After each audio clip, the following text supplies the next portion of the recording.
शरद पवार, अजित पवार, सुप्रिया सुळे आणि सुनेत्रा पवार एकाच मंचावर. एआयच्या परिसंवादाच्या कार्यक्रमाला पवार कुटुंबीय एकत्र येणार.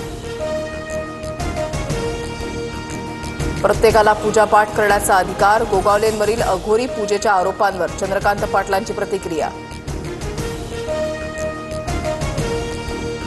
भाजपा प्रवेशाचा विषय केव्हा संपला? भाजपा प्रवेशाच्या विषयाला मी पूर्णविराम दिलाय, एकनाथ खडसेंचं विधान. तर राजकारणामध्ये कधी स्वल्पविराम नसतो, चंद्रकांत पाटलांची प्रतिक्रिया. केंद्रीय गृहमंत्री अमित शहा आज मुंबई दौऱ्यावर. सहकार विभागाच्या कार्यक्रमांना हजेरी लावणार. फडणवीस आणि गृहमंत्री अमित शहांमध्ये बैठक होण्याचीही शक्यता. धनंजय मुंडे यांना दिलासा. करुणा मुंडेंना पोटगीची रक्कम देण्याच्या सत्र न्यायालयाच्या आदेशाला तात्पुरती स्थगिती. मुंडेंनी करुणा मुंडेंसोबत लग्न झाल्याचं हायकोर्टातही नाकारलं.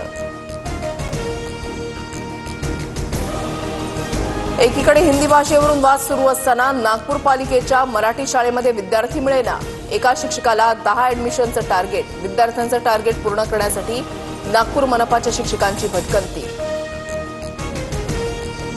संत तुकाराम महाराजांचा पालखी सोहळा पुढील मुक्कामासाठी पुण्याकडे मार्गस्थ. नानापेठेमधील श्री निवडुंगा विठ्ठल मंदिरामध्ये पालखीचा 2 दिवस मुक्काम. तर संत ज्ञानेश्वरांची पालखी भवानी पेठेत मुक्कामी असणार.